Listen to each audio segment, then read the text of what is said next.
네, 안녕하세요. 케부자입니다. 시청하시는 시간에 구독하기, 좋아요, 알람 설정, 멤버십까지 부탁을 드리겠습니다. 네, 오늘은 제가 기사를 하나 소개해 드릴 건데요. 이게 작년에인가요? 아니면 올해 초에, 올해 중반에도 여러 차례 한번 얘기를 했는데, 최근에, 여기 뭐가 떴는데? 최근에, 밴쿠버 시의회에서 한 낫에, 그러니까 싱글하우스 한 낫에, 그러니까 집 호수, 그러니까 세대수죠. 8개 집이 들어갈 수 있게 허락을 했다고 합니다. 그러니까 한 낫에 그러니까 8개의 이제 세대가 들어갈 수 있게. 그러니까 이거 뭐 내용은 좀 더 자세하게 봐야 되긴 하는데 우리가 일반적으로는 그러니까 폴플렉스를 만들 수 있다. 그러니까 4가구를 넣을 수 있다라고 얘기가 나왔었잖아요. 근데 이번에 이게 이제 집을 8개까지 넣을 수 있게 허락을 만장일치로 통과를 시켰다고 합니다. 그래서 제가 볼 때는 아마 요런 밴쿠버 시 얘기예요. 이 밴쿠버 전체 모든 그레이트 밴쿠버나 뭐 이 전체 얘기하는 건 아니지만 어쨌든 이게 밴쿠버가 아무래도 제일 중요한 역할을 하다 보니까 다른 시에도 분명히 영향을 미칠 것 같긴 하고요. 이게 이제 어떤 하우스가 참 귀해졌어요. 정말 가격도 비싸서 살 수도 없고 사기도 너무 힘들어서 귀해졌는데 이런 개발 호재까지 또 들어가는 것 같아서 역시 땅이 좀 역시 중요하다. 하우스를 가진 사람들은 좋겠다. 하우스 가격에 좀 날개를 다는 부분이 있지 않을까라는 생각을 하면 이거 때문에 막 하우스 가격이 막 올라가진 않겠지만 지금까지 하우스는 어떻게 보면은 거의 대부분 약간 실수요 느낌이었잖아요.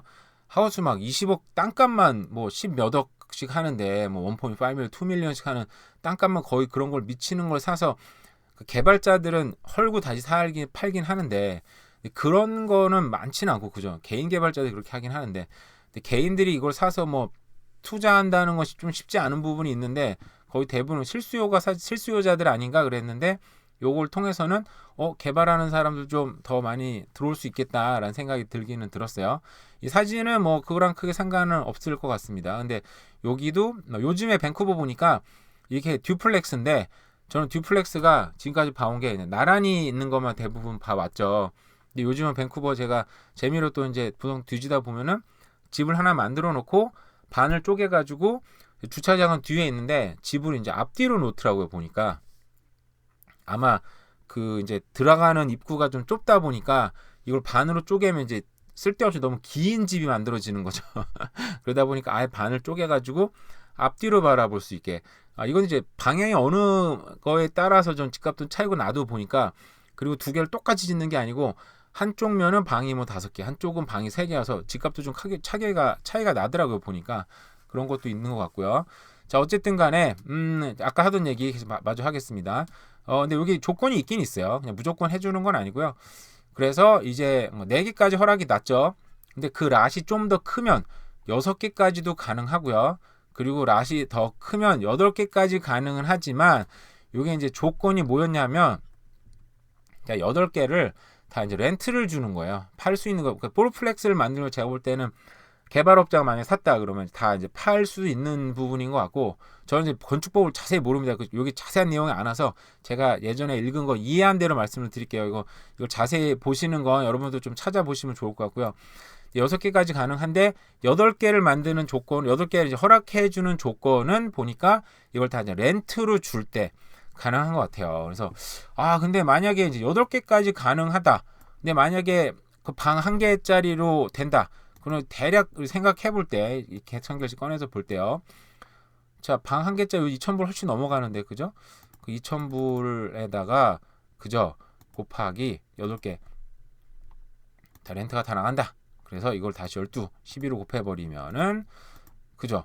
그러면은, 계산 잘못한 거 아닌가요, 지금? 2억 가까이 지금 연수익이 나네요. 그러면은 이게 정말 좀 어느 정도 예를 들어서 밴쿠버는 너무 비싸니까 썰이나 랭리 쪽에 좀 허름한 집을 산다. 그럼 요즘에 한 10억 몇 밀리언이면은 땅이 좀 큰 집을 사더라고요. 보니까 그걸 사서 제가 예전에 얘기했던 컨테이너 하우스 컨테이너를 쌓아 올려서 허락이 나는지 저는 전혀 몰라요. 이런 거 건축해 본 적도 없고 누구한테 특별히 물어본 적도 없고 혼자만의 생각입니다. 진짜 컨테이너로 아주 싸게 8개까지 됐으니까 8개를 쌓아 올려서 방 1개니까 2,000불 받는다고 치고 하면은 이거는 굉장한 사업이 될 수 있겠다. 지금 있는 잡을 다 때려치고 그냥 랜드로드로 물론 랜드로드로 살아간 인생도 고달픈합니다. 정말 자질구레한 뭐 그런 뭐 컴플레인 많이 들어오고 또 그 좋은 사람만 들어오겠어요. 인간 진상도 들어올 테니까 그러니까 가격이 싸면 쌀수록 진상을 맞을 확률이 높습니다. 제가 볼 때는. 그래서 아예 가격 확 뭐 좀 더 뭔가 프리미엄 뭔가 붙이고 좀 잘 꾸며서 돈을 확 높여서 받는 게 제가 볼 때는 훨씬 더 좋아요. 제 경험상 봤을 때. 근데 어쨌든 저 정도 보면은 와 이러면 2억이면 투자 금액을 거의 5년 만에 뽑을 수 있는 거 아닐까요? 거의 5년은 그렇고 10년 내로 뽑을 수 있다. 그리고 풀타임 때려치고 그냥 여기 좀 맨날 이슈가 있는 건 아니니까 조용한 날은 또 조용한데 생기면 또 해결할 시간 걸리긴 하겠지만 어쨌든 그럼에도 불구하고 랜드로드 그나마 좀 편하게 살 수 있는 거다 그러면 좀 투자할 만하다라는 생각이 들기는 듭니다. 근데 그런 돈이 없어서 투자할 수는 없어요. 제가 볼 때는. 근데 여기에 보면은 여러 가지 조건들이 나옵니다. 뭐 3층으로 되는데 총 높이가 37.7 뭐 풋을 넘으면 안 된다. 핏이죠. 37.7 핏을 넘으면 안 되고 여러 가지 나오는데 이런 저는 건축법을 잘 모르니까 이 부분 넘어가도록 하겠습니다. 그래서 보시면은 근데 여기가 이제 뭐 그러면 당연히 되게 좋겠다라고 얘기를 했는데 반대 의견도 지금 만만치 않아요. 정확하게 이 사람들이 지금 시의회에서 모든 어떤 시나리오를 보고 허락을 해준 것 같지는 않고 그러다 보니까 이 지도는 이제 무시해도 될 것 같고 제가 보니까 여기 나오는 게 야, 조닝 바꾸고 다 좋은데 그러면 사람들이 이렇게 많이 몰리면 지금 우리가 뭐 상하수도 문제라든지 학교 문제라든지 뭐 병원 그러니까 인프라 문제가 굉장히 많이 나올 건데 그거 어떻게 해결할래? 거기에 대한 뭐 심도 있는 논의가 지금 진행된 것 같지는 않고요. 그리고 사람들이 밴쿠버 지금 1등 도시잖아요. 사람이 가장 많이 몰리는데 여기 더 몰리는 거 아니냐? 그럼 어떻게 해결할래? 그런 문제들 여러 가지 문제가 있음에도 불구하고 지금 밴쿠버 뭐 시장이나 밴쿠버 시에서도 지금 가장 많이 급하게 해결해야 되는 게 이제 주택 문제인 것 같아요. 정말 주택 문제 때문에 아무것도 못한다. 뭐 솔직히 말해서 그런 얘기가 많이 나오다 보니까 일단은 주택 문제 해결하려고 이걸 도입한 것 같아요. 그래서 일단은 일반 하우스도 막 그 좀 엄한 데 있는 거 말고요. 큰 도로변에 있는 특히나 이제 코너에 위치하고 있는 싱글 홈들은 가치가 좀 더 많이 올라갈 것 같아요. 그리고 당연히 이제 역이랑 좀 가까운 그런 교통 꼭 역이 아니더라도 버스 스테이션 가깝다든지 좀 교통이 좋은 데 있는 싱글 홈들은 좀 더 저런 개발할 수 있는 여건이 생기니까 그런 개발자들이 좀 더 아무래도 오퍼를 줄 수도 있겠죠.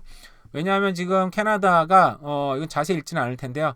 여전히 지금 350만 개 집이 더 필요하다고 합니다. 이게 말이 350만 개지 여기가 뭐 한국처럼 그렇게 정말 고밀도 아파트를 막 지어서 공급하는 나라는 아닌 거잖아요. 하이라이즈를 지어도 거기 세대가 뭐 200개, 300개 정도 들어가는데 한국은 그거보다 훨씬 더 많이 공급할 수 있는 건데, 그죠?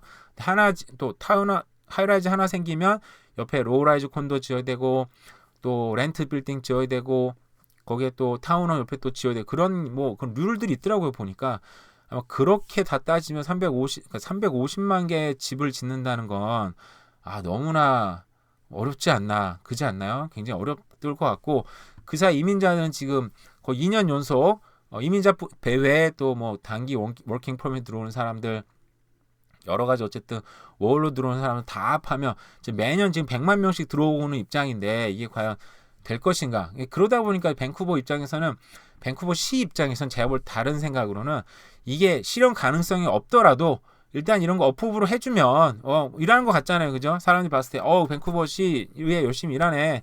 그리고 밴쿠버 시의회에서도 어떤 건축업자들의 어떤 그런 뭐 로비도 있었겠죠. 이렇게 빨리빨리 해줘야지 우리가 건설에 돈을 벌지 뭐 이런 것도 있지 않았을까 싶긴 한데 어쨌든 뭐 그런 게 됐다고 합니다. 그런 반면에 또 이제 이거 다른 인플레이션 얘기인데요. 이게 인플레이션이 지금 여전히 8월 달에 높다고 합니다. 여전한 인플레이션이 지금 압력이 있고 그리고 푸드 코스트 여전히 비싸고요. 요즘에 기름값 너무 비쌉니다. 2불 넘어갔는데 지금 떨어질 생각을 안 하네요. 국제유가도 지금 거의 뭐 90불 가까이 올라갔더라고요. 보니까 떨어지기가 쉽지 않다. 왜 이럴까? 사우디는 그 사이에 또 감산을 또 선언했고요. 그래서 인플레이션의 압력이 여전히 높다. 뭐 제가 사실은 그 전에 지금 여러 가지 봤는데 인플레이션 떨어지는 게 정말 쉽지 않은 것 같아요. 여러 가지 요인상 지금 물류도 그렇고 다른 곡물가도 좀 계속 문제인 것 같고, 그러니까 하나가 문제가 아니고 돌아가면서 지금 테이크턴하면서 문제를 지금 발생시키는 것 같더라고 보니까.